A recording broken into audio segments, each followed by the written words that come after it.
আলহামদুলিল্লাহ, প্রথমে একটা দুঃসংবাদ এই হাদিস দিয়ে, সেটা হলো রাসূলুল্লাহ সাল্লাল্লাহু আলাইহি ওয়াসাল্লাম বলেছেন, সেই ব্যক্তি ধ্বংস হোক, সেই ব্যক্তি ধ্বংস হোক যে ব্যক্তির সামনে নবী মুহাম্মদ সাল্লাল্লাহু আলাইহি ওয়াসাল্লামের নাম উচ্চারিত হয়েছে কিন্তু সে নবীর নাম শুনেও দরুদ পড়ে নাই।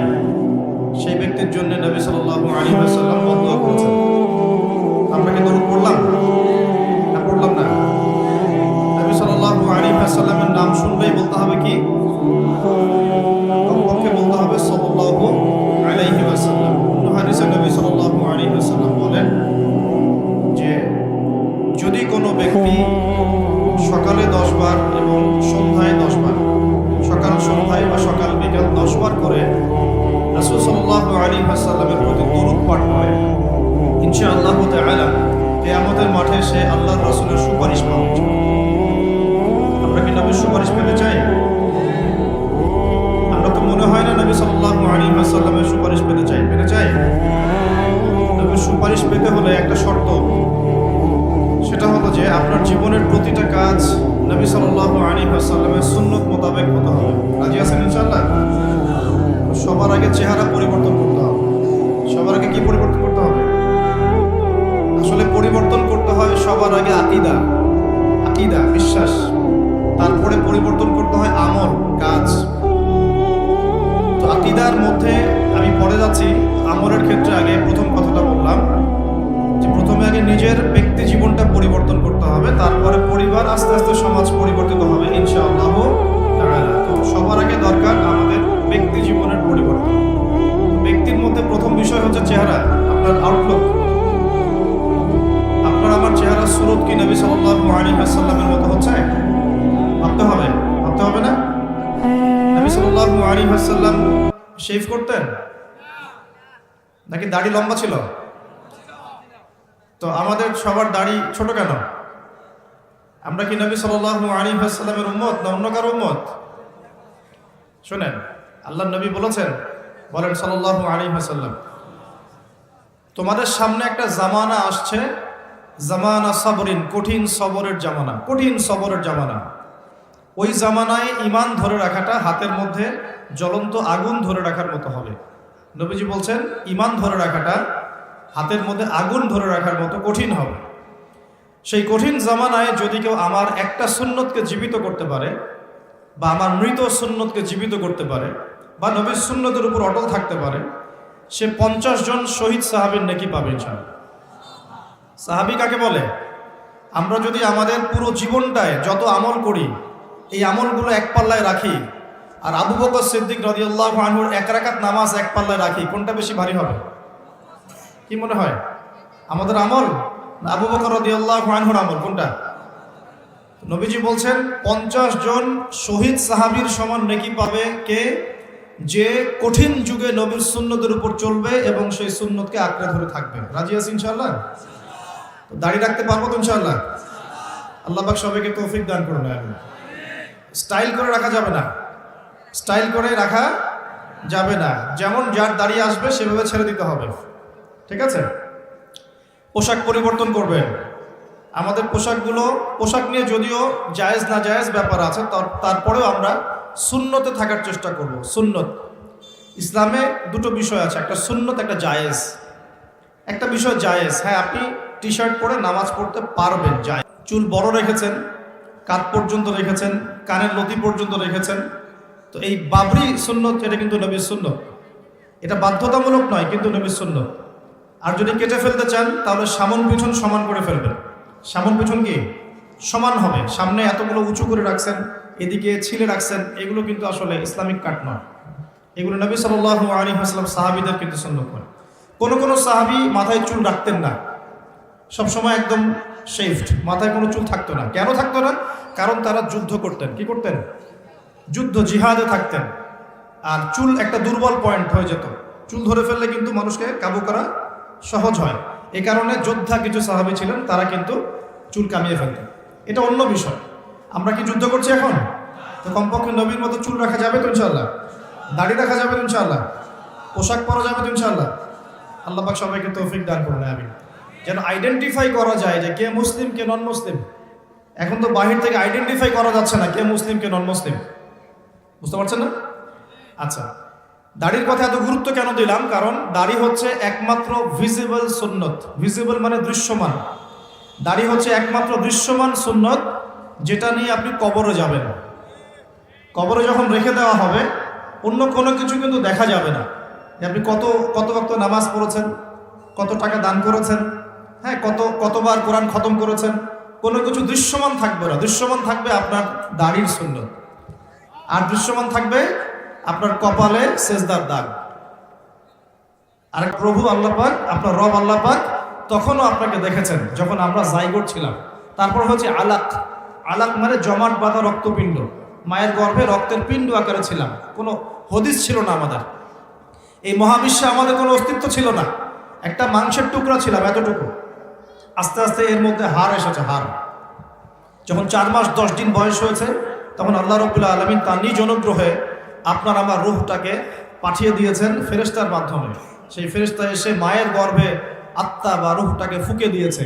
এরপর বাচ্চাটা নড়াচড়া করা শুরু করেছে। তখন আপনি মায়ের গর্ভে ছিলেন, আমি মায়ের গর্ভে ছিলাম। আমরা আমাদের অস্তিত্ব জানতাম না। আল্লাহ পাক আমাদেরকে লালন পালন করেছে। তখনও আল্লাহ পাক আমাকে ভালোবেসেছেন। তখনও আল্লাহ আমার সাথে ছিলেন যখন আমার কোনো অস্তিত্ব ছিল না। এরপর আস্তে আস্তে আপনি বড় হয়েছেন। মায়ের গর্ভে আমরা কি করেছি আমরা জানি না, আমাদের মনে নাই। আমরা লাথি দিয়েছি, ছোটাছুটি করেছি, পানির মধ্যে ছিলাম, তখন খেতে পারতাম না। মা যা খেত তাই খেতাম। আমরা নিজেদের ভরণ পোষণ দেখাশোনা করার মতো স্বাবলম্বী ছিলাম না। তখন আল্লাহ পাক আপনাকে দেখেছে, আল্লাহ আপনাকে দেখেছে। এরপরে আপনি অনেক কষ্ট করে, আমরা অনেক কষ্ট করে মায়ের গর্ভ থেকে পৃথিবীতে এসেছি। আসার পরেই শয়তান আমাদের কলিজার মধ্যে খোঁচা দিয়েছিল। যখন খোঁচা দিয়েছিল তখন আমরা চিৎকার করে কান্না করে উঠেছিলাম। ঠিক তখনই আমাদের কানের মধ্যে আমাদের পিতারা আজান দিয়েছিল, আল্লাহু আকবার, আল্লাহু আকবার, আশহাদু আল্লা ইলাহা ইল্লাল্লাহ, আশহাদু আন্না মুহাম্মাদার রাসূলুল্লাহ, হাইয়া আলাস সালাহ, হাইয়া আলাল ফালাহ, আল্লাহু আকবার, আল্লাহু আকবার, লা ইলাহা ইল্লাল্লাহ। এটা দ্বিগুণ করে বলেছেন, ডাবল করে বলেছেন, আমি শর্ট করে বললাম। এই আজানের কেন আজান দিতে হয়েছে? কারণ শয়তান যখন কলবে খোঁচা দিয়েছে ঠিক তখনই আমরা চিৎকার করে কেঁদে উঠেছিলাম। এরপর আমাদের পিতারা আমাদের কানে আজান দিয়েছে।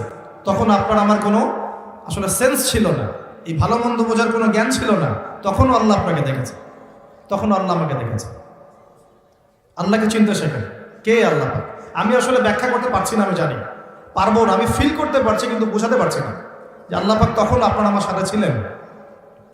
আর যখন মায়ের গর্ভে রূহটা এসেছিল তখন ফেরেশতা 4টা বিষয় লিখে দিয়েছে আমাদের জন্য। এই 4টা বিষয়ের বাইরে কিচ্ছু হবে না। ফেরেশতা লিখে দিয়েছে আল্লাহর হুকুমে। 1 নাম্বার, ওই বাচ্চা সৌভাগ্যবান হবে না দুর্ভাগ্যবান হবে, লেখা হয়ে গেছে। মানে জান্নাতে যাবে না জাহান্নামে যাবে, লেখা হয়ে গেছে। আল্লাহ পাক লিখে দিয়েছেন এই সন্তান বড় হয়ে কত বছর বাঁচবে, লেখা হয়ে গেছে। 3 নাম্বার লেখা হয়ে গেছে তার রিজিক কি হবে, সে কি রিজিক পাবে। 4 নাম্বার লেখা হয়ে গেছে যে সে এই দুনিয়াতে কি কাজ করবে, কি আমল করবে। এই 4টা বিষয় আল্লাহ পাক লিখে দিয়েছেন যখন আমাদের মায়ের গর্ভে আমরা 4 মাস 10 দিন বয়সে ছিলাম। 4 মাস 10 দিনের আগে বাচ্চা নড়াচড়া করে না, মেডিকেল সায়েন্স পড়ে দেখে। এরপরে যখন আমরা দুনিয়া এসেছি মা আমাদেরকে বুকের দুধ খাইয়েছে। যদিও বা এখনকার মায়েরা তো বুকের দুধ খাওয়াতে পারে না, অনেকেই বাচ্চাদেরকে বেবি সিটারের কাছে রেখে আসে, দেখেন না? ওই চাইল্ড কি আছে না, ডে কেয়ার সেন্টার টাইপের, যেখানে কাজের বুয়াদের দিয়ে বাচ্চাদেরকে লালন পালন করানো হয়। এখন তো ফ্যামিলিস্ট রেভলিউশনের যুগ, মেয়েরা এখন ঘরে থাকতে পারে না, চাকরি বাকরি ব্যবসা বাণিজ্য, কত ব্যস্ততা ওদের। এই নিজের বাচ্চাকে রেখে আসে মানুষের কাছে, তাই না? চাইল্ড ডে কেয়ার সেন্টারে। পরে দেখবেন ওই বাচ্চারা মায়ের মমতাহীনতায় বড় হবে। যারা মায়ের মমতাহীনতায় বড় হয়, বাবার মমতাহীনতায় বড় হয়, এরা বড় হয়ে একটু উগ্র মেজাজের হয়ে যায়। পৃথিবীতে যত মানুষ এই যে অন্যদেরকে হত্যা করেছে বা ওভার এগ্রেসিভ ছিল, ওই মঙ্গলদের কথা বলেন, এই যে হিটলারদের কথা বলেন, পৃথিবীতে এগ্রেসিভ মনোভাবের যারা সন্ত্রাসী এবং অন্য কর্মকাণ্ডের সাথে যুক্ত থাকে, এদের একটা বড় অংশ মায়ের মমতা পায়নি ছোটবেলায়। মায়ের মমতা খুব কঠিন জিনিস, বড় জিনিস। আজকেও যারা মা বাবা সাপোর্ট পায় না সমাজে, পরিবারে, তারা কিন্তু মন থেকে খুব ভিতর থেকে খুব ডিসঅ্যাপয়েন্টেড থাকে, হতাশ থাকে। পরিবারের সাপোর্ট নাই, এক পর্যায়ে গিয়ে মাদকের কাছে গিয়ে শান্তি খুঁজতেছে। মাদক নিয়ে আমাদের চেয়ারম্যান সাহেব কথা বলেছেন, আলহামদুলিল্লাহ। এর পিছনে অনেক কারণ আছে, আমাদেরকে কারণের গোড়ায় যেতে হবে। কারণটা কি? পারিবারিক মূল্যবোধ যখন অবক্ষয় ঘটে তখন ছেলেটা মাদক খায়। গার্লফ্রেন্ড বয়ফ্রেন্ড ফ্রি মিক্সিং এর মধ্য দিয়ে যখন একটা মেয়ে একটা ছেলেকে কষ্ট দেয়, হারাম প্রেমে যখন ছেঁকা খায়, তখন সে মাদক খেতে যায়। রিজন আছে পেছনে। তারপর যখন তাকে আমরা নামাজি বানাতে ব্যর্থ হই, সে অন্য কোনো জায়গায় সুখ খুঁজতে যায়, হয় মাদকের কাছে, অথবা গার্লফ্রেন্ডের কাছে, অথবা যে গিটার, অথবা যে আপনার কোনো মিউজিক্যাল ইনস্ট্রুমেন্ট, অথবা গান। এখানে গিয়ে সে শান্তি খোঁজার চেষ্টা করে, ইন্টারনাল পিস চায়, সে মন থেকে শান্তি চায়। আমরা তাকে যদি তার জীবনের উদ্দেশ্যটা বোঝাতে পারি, তোমাকে আল্লাহ পাক দুনিয়া পাঠিয়েছেন আল্লাহর ইবাদত করার জন্য এবং আল্লাহর জমিনে তার দিন প্রতিষ্ঠা করার জন্য, এই বিষয়টা যদি আমরা ওকে বোঝাতে পারি যে তোমার জীবনটা মূল্যবান, হ্যাঁ, তোমার জীবন যৌবন, তোমার জান মাল সময় শ্রমকে আল্লাহর পথে বিলিয়ে দিলে ইনশাল্লাহ কালকে আমাদের মাঠে তুমি আরশের ছায়া ছায়া পাবে, যুব সমাজ ফিরে আসবে ইনশাল্লাহ। ওদের গোড়ায় আঘাত করতে হবে। কিসের হতাশা? গার্লফ্রেন্ড চলে গেছে, হতাশ হওয়ার কোনো কারণ আছে? যে আপনাকে ছেড়ে চলে যায় সে তো আপনাকে ভালোবাসে না, আর যে আপনাকে ভালোবাসে নাই তার জন্য আপনি মাদক খাবেন কেন? সিম্পল কথা, ঠিক আছে না? যে আপনাকে চলাচল করে, হ্যাঁ, আমরা শ্বাস নেই, খাই, কত কি করি সারা জীবন, অথচ এই সমস্ত নিয়ামতগুলো কে দেন? সে আল্লাহকে যদি ভুলে যান তাহলে কোশ্চিনকালেও দুনিয়ায় সফল হতে পারবেন না, পরকালেও সফল হতে পারবেন না। আমরা তো কারো প্রতি অল্প একটু ইহসান করার পরে, মনে করেন একজন বন্ধুকে আপনি 4-5 বার টাকা পয়সা ধার দিয়েছেন, এখন সে যদি আপনার সাথে বিরুদ্ধাচরণ করে, আপনি মুখের উপর বলে বসেন তোর জন্য এত কিছু করলাম, তুই আজকে আমার জন্য এটা করলি। আরে সারা জীবন ধরে আল্লাহ আমাদের জন্য কত কি করে যান, প্রতি মুহূর্তে প্রতি সেকেন্ডে। একটা আয়াত আছে সূরা আর রহমানে, কুল্লা ইয়াউমিন হুয়া ফি শান, মানে আল্লাহ পাক সব সময় কন্টিনিউয়াসলি প্রতি মুহূর্তে এই মহাবিশ্ব পরিচালনার কাজে ব্যস্ত আছেন। মনে করেন এখানে যত মানুষ আমরা আছি, সবাই যদি আমার সাথে এখন একসাথে এট এ টাইম মোসাফা করতে আসেন, আমি বিরক্ত হব না? সবাই এসে হুমরি খাওয়া শুরু করেন মোসাফা। সবাই আমাকে যদি একটা কথা একসাথে বলা শুরু করেন, আপনার একটা কথা, আপনার একটা, আপনার একটা, আপনার একটা, সবগুলো আমি শুনতে পারবো? 1 সেকেন্ডের মধ্যে সারা বিশ্বের কোটি কোটি মানুষ একই সময় আল্লাহর কাছে দোয়া করে, আল্লাহ সবার দোয়া শোনেন, এক মুহূর্তেই শোনেন। আমরা সবাই এখন বসে আল্লাহর কাছে চাচ্ছি সবার মনের। জান্নাতে যাওয়ার পরে, জান্নাতে যাওয়ার 100 কোটি বছর পর আমরা কি করব আল্লাহ এখনই সেটা জানেন, জানেন না? আবার জাহান্নামে যাওয়ার 100 কোটি বছর পর জাহান্নামীরা কোন শাস্তি ভোগ করবে আল্লাহ সেটাও জানে। তো এই মহান রবকে এখন মানুষ বিশ্বাস করে না। এখন নাস্তিকতার যুগ চলছে, আস্তাগফিরুল্লাহ। এখন কি প্রোটেস্ট্যান্ট ইসলামের যুগ চলছে, মানে কিছু অংশ ইসলামের পালন করে, কিছু অংশ পালন করে না। ইসলাম, কোরআন, হাদিস, পর্দা, এই বিষয়গুলোকে মানুষ এখন কটাক্ষ করা শুরু করছে, আক্রমণ করা শুরু করছে। গত পরশু দিনে দেখলাম যে সুইডেনের মতো কান্ট্রি, ওরা তো বাক স্বাধীনতায় নাকি বিশ্বাস করে, ওখানে প্রকাশ্যে আল কোরআনকে পুড়িয়ে দিল। দেখেছেন না? দেখেছেন না? আরো ঘোষণা দিয়েছে যে আস্তাগফিরুল্লাহ, আরো বলে পড়াবে এবং শুকরের রক্ত দিয়ে নাকি কোরআনকে মাখিয়ে দিবে। নাউযুবিল্লাহ। তো আমরা দোয়া করি আল্লাহ পাক ওদের চেহারাগুলোকে জাহান্নামে জ্বালিয়ে দেখ। মানে হেদায়েতের দোয়া করতে পারবো না, এদের জন্য হেদায়েতের দোয়া করার রুচিবোধ আমাদের মধ্যে নেই। আল্লাহ পাক অচিরেই এদেরকে ধ্বংস করবেন ইনশাআল্লাহ। অচিরেই ধ্বংস তো হবে, এটা আমি নিশ্চিত। কারণ আমি শেষ জামানার ছাত্র, স্টাডি করি যে 3টা বড় বড় ভূমিকম্প আসা এখনো বাকি আছে। তার মধ্যে একটা হবে পশ্চিমা সভ্যতায়, এই ইউরোপিয়ান সিভিলাইজেশনের মধ্যে পশ্চিমা সভ্যতা একটা বড় ভূমিধস হবে অচিরেই। এখানে একটা বড় অংশের মাটি নিচে চাপা পড়ে যাবে ইনশাআল্লাহ। এটা কি আমাদের 10টা বড় নিদর্শনের একটা। 3টা বড় বড় ভূমিকম্প বাকি আছে, একটা পশ্চিমে, একটা পূর্ব দিকে, একটা পৃথিবীর মাঝখানে। তো এরা কোন জাতি? এরা সমকামী, ছেলে ছেলেকে বিয়ে করা এদের কাছে জায়েজ। তো ওরা তো কোরআনের বিরোধিতা করবেই, কোরআন তো এর বিরুদ্ধে কথা বলছে। কোরআন বলছে সমকামী একটা কম ছিল, কওমে লূত। ওদেরকে আল্লাহ পাক এমন শাস্তি দিয়েছেন যা বিশ্বে কাউকে দেন নাই। একদম মাটিটা উপরে তুলে আসমানে উঠায়, আসমান থেকে পাথর বর্ষণ করে সবগুলোকে থেতলা করে দিয়ে উল্টা দিকে আবার দাফন করে দিয়েছে কওমে লূতকে। জর্ডানের ডেড সি বা মৃত সাগর, ওই জায়গা যেখানে কওমে লূত ছিল। আর এরা হচ্ছে কওমে লূতের বর্তমান ট্রেডিশন, বর্তমান রেভলিউশনের বলতে পারে, বর্তমান ভার্সন হচ্ছে এরা। কওমে লূতের বর্তমান ভার্সন এরা, প্রেজেন্ট ভার্সন এরা এই সভ্যতা, পশ্চিমার এই সভ্যতা ছেলে ছেলেকে বিয়ে করা জায়েজ মনে করে।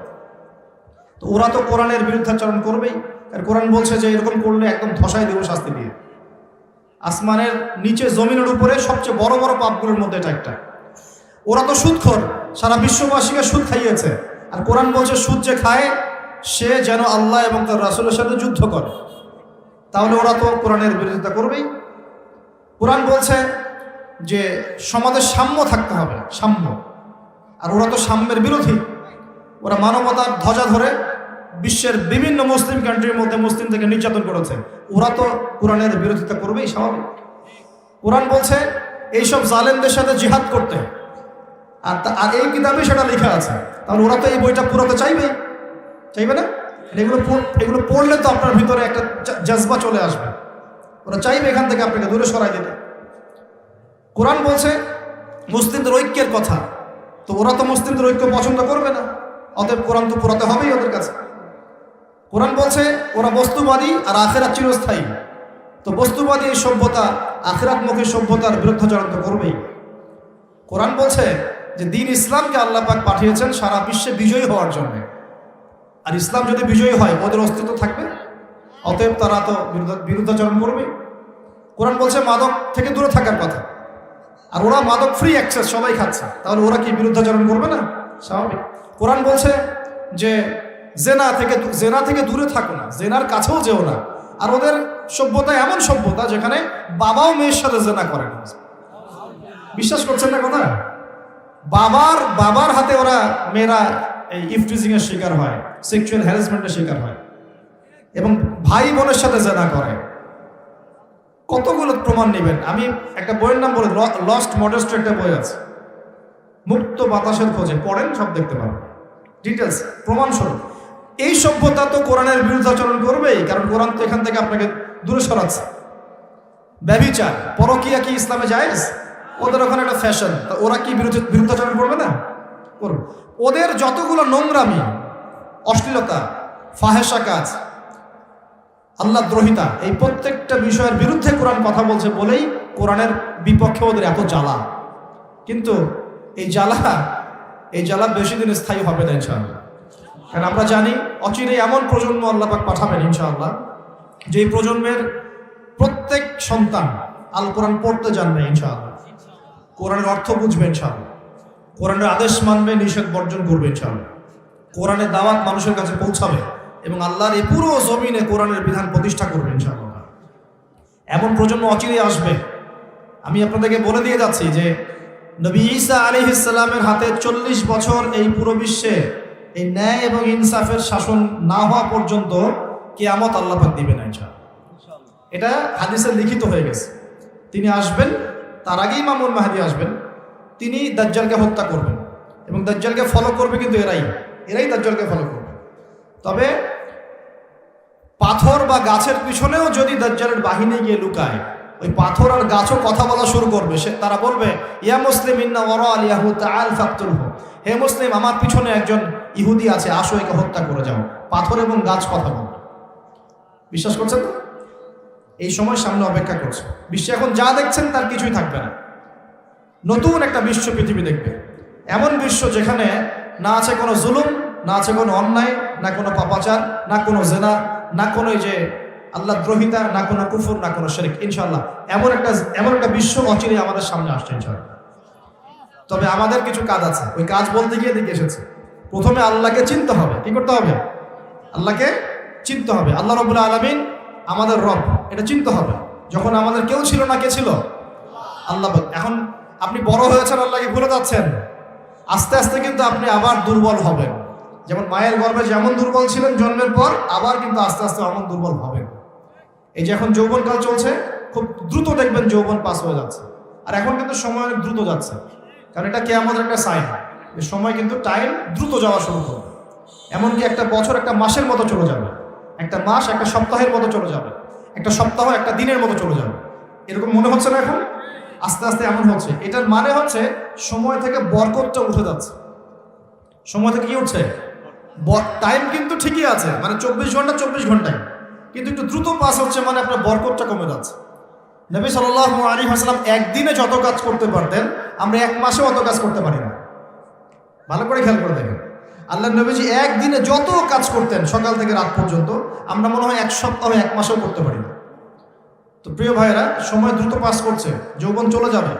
যৌবন সম্পর্কে আপনাকে দুই একটা হাদিস বলে আমি এদিকে আস্তে আস্তে ফিনিশিংয়ের দিকে যাব। আল্লাহ নবী বলেছেন 7 শ্রেণীর মানুষকে আল্লাহ পাক আরশের ছায়া দিবেন, যেদিন ওই ছায়া ছাড়া অন্য কোনো ছায়া থাকবে না। তার মধ্যে দ্বিতীয় শ্রেণী হচ্ছে, আচ্ছা প্রথমটা হচ্ছে ন্যায়পরায়ণ শাসক। শাসন ক্ষমতা পাওয়া কোনো দোষের কিছু নয়, ন্যায় বিচার করলে আরশের ছায়া পাবে ইনশাআল্লাহ। আমরা দোয়া করি আল্লাহ পাক আমাদের সবার উপরে ন্যায়পরায়ণ শাসক মনোনীত করুন বলি আমিন।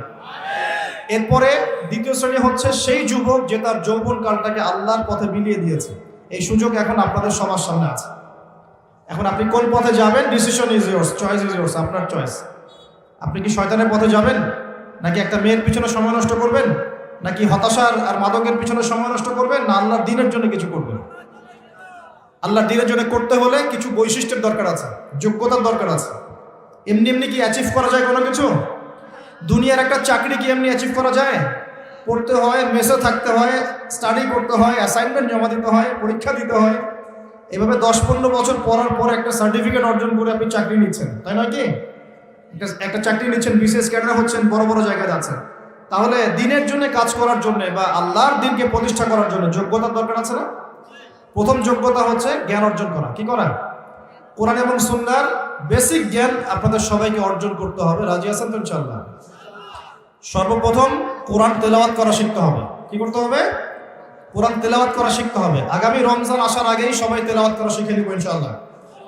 রাজি আছি তো ইনশাআল্লাহ? 2 নাম্বার, কোরআনের ভাষা শিখতে হবে, আরবি ভাষা। তাহলে কোরআন আপনি বুঝতে পারবেন ইনশাআল্লাহ, পড়ে বুঝতে পারবেন আল্লাহ পাক কি বলছে। 3 নাম্বার, কোরআনের সাথে সাথে হাদিস পড়ার চেষ্টা করতে হবে। হাদিসের মধ্যে অথেন্টিক যে হাদিসগুলো আছে এগুলো চর্চা করবেন। 4 নাম্বার, আলেম ওলামাদের সাথে সম্পর্ক রাখতে হবে। একা একা কোরআন হাদিস পড়তে গেলে কিন্তু আপনি অনেক সময় বিভ্রান্ত হতে পারেন। ওলামা কেরামের সাথে সম্পর্ক রাখলে আপনি কোরআন সুন্নাহর সঠিক মেসেজটা পাবেন ইনশাআল্লাহ। এখানে আবার কোন শ্রেণীর আলেম ওলামার সাথে সম্পর্ক রাখবেন? ওঠেন বসেন শিখা এরকম, ঢেলে দেই এরকম? কিরকম? কোন আলেম ওলামা? যে আলেম ওলামা সৎ কাজে আদেশ করে, অসৎ কাজে নিষেধ করে, যাদের ব্যক্তিত্ব গায়রত আছে, যাদের মধ্যে আত্মমর্যাদা বোধ আছে, যারা উম্মার ফিকির করে, উম্মার জন্য খেদমতে নিজের জীবন বিলিয়ে দিচ্ছে, এই শ্রেণীর ওলামা কেরামের সাথে থাকবেন ইনশাআল্লাহ। আর যারা ইসলামকে ঠাট্টা বিদ্রুপ হাসি ঠাট্টার পাত্র বানিয়েছে, এই টাইপের আলেমদের সাথে কোনো সম্পর্ক রাখার দরকার নেই। প্রকৃতপক্ষে এদেরকে আলেমও বলা হয় না, এটা আলেমের সংজ্ঞার মধ্যে পড়ে না। আলেমকে যে ব্যক্তির মধ্যে ইলম আছে এবং সে ইলম অনুযায়ী আমলও করে, আল্লাহর জমিনে আল্লাহর দিন প্রতিষ্ঠার চেষ্টা করে, আলেম। আলেম মানে কি? শুধু জানি আমল করি না, এটাকে আলেম বলা হয়? শুধু জানি আমল নাই, এটাকে আলেম বলা হয়? প্রিয় ভাইয়েরা, সত্য মিথ্যা চিন্তা হবে। এই ট্রল নিয়ে, ফেসবুক ইউটিউব নিয়ে এত বেশি মত্ত হয়ে থাকবেন। কনস্ট্রাকটিভ পড়াশোনা করেন, অফলাইনে পড়াশোনা করেন, ওলামা কেরামের সাথে সম্পর্ক করেন, আগে জ্ঞান অর্জন, তারপর অন্য কিছু। জ্ঞান ছাড়া আপনি এই বিশ্বে ইসলামকে এগিয়ে নিতে পারবেন না। কারণ এখন জ্ঞান দিয়ে যুদ্ধ করা হচ্ছে। কি দিয়ে যুদ্ধ হচ্ছে এখন? একটা সময় ছিল আগে তরোয়াল দিয়ে যুদ্ধ হতো, মনে আছে? তারপরে যুদ্ধ হওয়া শুরু হচ্ছে ট্যাঙ্ক দিয়ে, কামান দিয়ে, গোলা বারুদ দিয়ে, মনে আছে? এখন পারমাণবিক যুদ্ধের যুগ না? পারমাণবিক অস্ত্র দিয়ে মানুষ যুদ্ধ করার জন্য মরিয়া হয়ে আছে, তাই না? আমরা আশঙ্কা করছি যে বিশ্বের সামনে হয়তো একটা পারমাণবিক যুদ্ধও হয়ে যেতে পারে। আল্লাহ ভালো জানেন, আল্লাহ ভালো জানেন, আপনারা জানেন। তবে এখন সবচেয়ে শক্তি কোন জিনিসটা? সবচেয়ে বড় শক্তি হচ্ছে প্রযুক্তি। সবচেয়ে বড় শক্তি কি? প্রযুক্তি, তথ্য প্রযুক্তি। যার কাছে যত বেশি প্রযুক্তি এবং ডাটা আছে, সেই রাষ্ট্র তত বেশি শক্তিশালী। অতএব আমাদের সবাইকে জ্ঞান অর্জন করতে হবে। এবং কোন জ্ঞান? যেটা প্র্যাকটিক্যাল জ্ঞান। শুধু জ্ঞান বই পুস্তকে পড়ে রাখলাম, হ্যাঁ, যেটা প্র্যাকটিক্যাল কোনো ভিত্তি নাই, এটা কিন্তু আসলে প্রকৃত জ্ঞান নয়। যে জ্ঞানটাকে প্রয়োগ করা যাচ্ছে এবং জ্ঞান প্রয়োগ করে ইসলামকে এগিয়ে নেওয়া যাচ্ছে। তো এখন কি ডারউইনের মতবাদ পড়বেন নাকি? হ্যাঁ, বলছে যে বানর থেকে মানুষ হয়েছে, আর আমরা সূরা বাকারার মধ্যে দেখছি মানুষ থেকে বানর হয়েছে। জানেন? এটা হয়তো জানেন না, বলছি শোনেন। আল্লাহ পাক একটা জাতিকে বলেছিলেন শনিবারে মাছ ধরবে না। কি করবে না? শনিবারে মাছ ধরবে না। বনু ইসরাইল কারা জানেন তো? কারা? হ্যাঁ, ইয়াকুব আলাইহিস সালামের বংশধর, কিন্তু প্রকৃতপক্ষে ইহুদি বলা হয় কাদেরকে? যারা মুসা আলাইহিস সালামের কওম। আর নাসারা বলা হয় কাদেরকে? যারা ঈসা আলাইহিস সালামের কওম। ঠিক আছে? তো এই বনু ইসরাঈলের মধ্যে একটা কওম ছিল যাদেরকে আল্লাহ পাক বলেছিলেন যে শনিবারে মাছ ধরো না। ওরা তো বেশি চালাক, শনিবারে মাছ না ধরে একটা বাদ দিয়ে রাখছে, শনিবারে মাছ ধরবো না, মাছগুলো আগে আসুন, এখানে আটকা থাকবে, পরে ধরবো। এই একটা সীমা লঙ্ঘন করার কারণে আল্লাহ পাক সূরা বাকারার মধ্যে বলছেন যে আল্লাহ পাক ওই জাতিটাকে বানর বানিয়ে দিয়েছে। তাহলে মানুষ থেকে বানর হয়েছে, দলিলটা কোরআনে আছে। আর ওরা যে ডারউইনের মতবাদ দিচ্ছে এটা কুফরি মতবাদ। কেউ যদি এখানে বিশ্বাস করে, মন থেকে বিশ্বাস করে, তার ঈমান চলে যাবে, কোনো সন্দেহ নেই। আমরা এসেছি জান্নাত থেকে। কোত্থেকে? মানুষ বানর থেকে আসে নাই, মানুষ জান্নাত থেকে আসছে। আমাদের পিতা কোথায় ছিল? আমাদের পিতা জান্নাতে ছিল। সেখানেই তো ইবলিস প্রলোভিত করলো, গাছের কাছে চলে গেলেন, তারপর আল্লাহ পাক নারাজ হলেন, হ্যাঁ, তওবা করলেন, আল্লাহ তওবা কবুল করলেন, কিন্তু দুনিয়ায় পাঠিয়ে দিলেন। তাহলে আমরা কোত্থেকে আসছি? আমরা এই দুনিয়ার বাসিন্দা নই, আমরা জান্নাতে ছিলাম, সেখান থেকে আমরা এখানে আসছি, আমরা বানর থেকে মানুষ হই না। তো কোরআন বলছে এই কথা। আর কিছু কিছু ক্ষেত্রে দুঃখজনক, দুর্ভাগ্যজনক, এটা আমাদের জন্য দুর্ভাগ্যজনক যে আমাদের